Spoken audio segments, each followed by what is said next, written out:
En este ejemplo, para ilustrar la belleza, la potencia y el interés de las ecuaciones funcionales, vamos a poner el siguiente ejemplo. Supongamos que queremos conocer una fórmula que nos dé la probabilidad de que un paciente tenga una determinada enfermedad si tiene tres síntomas a los niveles X, Y y Z. O sea que X, Y y Z son los niveles que tiene de tres síntomas un paciente. Bien. Lo que podemos hacer es, en primer lugar, elegimos los dos primeros síntomas X e Y y extraemos de esos síntomas la información que tiene sobre la enfermedad. Eso lo podemos hacer mediante una fórmula G de X, Y, que queremos saber cuál es. Una vez que tenemos esa información extraída ya de esos dos síntomas, incorporamos el otro síntoma, el Z. Y queremos otra fórmula F mayúscula de el resultado anterior de la G de X, Y del nuevo síntoma Z, como está escrito ahí, que me dé esa probabilidad de que el paciente tenga la enfermedad. Bien, entonces, quiere esto decir que si lo hacemos de esta manera, la función, la fórmula de X, Y, Z, la Q de X, Y, Z, sería igual a F de G de X, Y, Z. Pero, alguien puede decir, bueno, ¿y por qué ponemos primero el síntoma X y luego el Z y no lo hacemos en otro orden? Pues efectivamente, se puede hacer de diferente forma. Podemos elegir el Y y el Z primero y luego el X, o podemos elegir el X y el Z primero y luego el Y. Entonces, tendríamos que tres formas distintas de calcular esa probabilidad. Pero eso es malo, porque si hay tres formas distintas, ¿cuál elegimos? ¿Con cuál nos quedamos? Entonces lo que vamos a hacer es, vamos a elegir las fórmulas que hay que utilizar para que el resultado por los tres métodos sea el mismo. Esa es la condición o la propiedad que vamos a utilizar para deducir esta fórmula. Fijaos, si los resultados de los tres métodos tienen que ser los mismos, tiene que cumplirse la ecuación de abajo, que F de G de X, Y, Z tiene que ser igual a K de X, N de Y, Z, y tiene que ser igual a L de Y, M de X, Z. Es decir, los resultados de las tres formas distintas tienen que dar el mismo resultado. Entonces, ¿qué buscamos?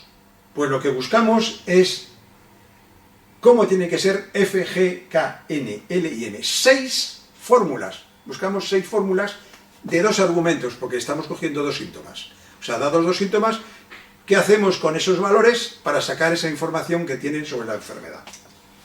Bien. Esas ecuaciones son dos ecuaciones, porque aparecen dos igualdades, y tienen 6 incógnitas.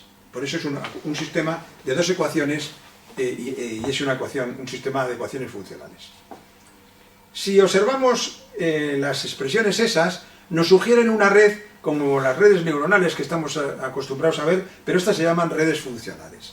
Nos está diciendo que tenemos por un lado la X, la Y y la Z, que son los datos, y queremos saber la U al otro lado, que es esa probabilidad de la enfermedad. Entonces nos está diciendo que con G vamos a combinar X e Y, como se ve en la transparencia, ese resultado va a ser G de X, y luego la Z la vamos a llevar, pone Y significa la función de identidad, es decir, que sigue estando Y, ahí no se modifica nada, sigue estando la Z, entonces a F le damos por un lado la G de X, y le damos la Z, y las combina y nos da esa probabilidad de la enfermedad.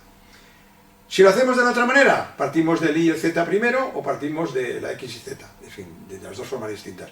Y vemos que ese gráfico que veis ahí, esa red, es la red que corresponde a las ecuaciones funcionales. Es lo mismo ver la ecuación funcional que la red. Bueno, pues es interesante ver cómo hay una correspondencia entre las redes funcionales que se utilizan en inteligencia artificial y las ecuaciones funcionales. Esta red no es una red neuronal, sino es una ecuación funcional, que es más rica. Primero, las funciones neuronales son arbitrarias, es decir, no son fijas y predeterminadas. En segundo lugar, las funciones neuronales pueden ser de más argumentos, no son de un argumento, son de, en este caso, de dos. Y por último, las salidas se hacen coincidir, se fuerzan a coincidir. Esta es una posibilidad que tienen las redes funcionales, pero que no existen las redes neuronales normales. Por tanto, las redes neuronales que se utilizan en la inteligencia artificial no serían apropiadas para reproducir este fenómeno. Bueno, si nosotros resolvemos la ecuación, el sistema de ecuaciones funcionales, lo que nos sale es lo que tenéis en la fórmula, que esa fórmula se puede expresar como K de P de X más Q de Y más G de Z. Es decir, que aunque hemos partido de 6 fórmulas distintas, la F, G, K, N, L y M, la restricción de que coincidan es tan fuerte que reduce la complejidad de estas funciones. Y en vez de ser funciones de 2 síntomas, son funciones de una cada uno nada más. La P es función del síntoma X, la Q de la Y y la G de la Z. Y luego la K es función de esa suma. Luego, en vez de tener las 6 fórmulas tan complicadas de 2 argumentos, solo tenemos ahora 4 funciones de un argumento, 4 fórmulas. Por tanto, hemos ganado muchísimo y se ha reducido la complejidad. Esta es una de las cosas interesantes de las ecuaciones funcionales.